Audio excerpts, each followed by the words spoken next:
আসসালামু আলাইকুম রহমতুল্লাহ।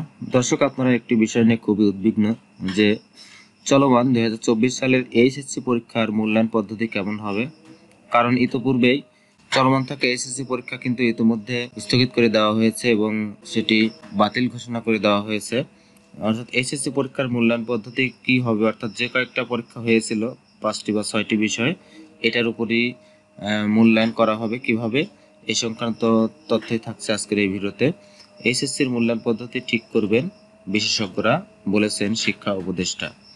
এইচএসসির মূল্যায়ন কিভাবে হবে, এমন প্রশ্নের উত্তরে শিক্ষা উপদেষ্টা ওয়াহিদুদ্দিন মাহমুদ বলেন, এ সম্পর্কে আমার কোনো ধারণা নেই।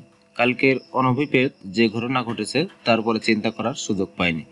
এটার তো এক্সপার্ট আছে, আমি আগে থেকেই কিছু বলবো না। শিক্ষা বোর্ডগুলো আসল সিদ্ধান্ত নেওয়ার কথা, আমি একা এই সিদ্ধান্ত নিতে পারবো না। অর্ধেক পরীক্ষা হয়ে গেছে, এগুলো সব মিলে কি করবেন সেটা এখনো আমি জানি না। আমার সরাসরি যে সিদ্ধান্ত নেওয়ার কথাও না, এটা এক্সপার্ট দেখবেন।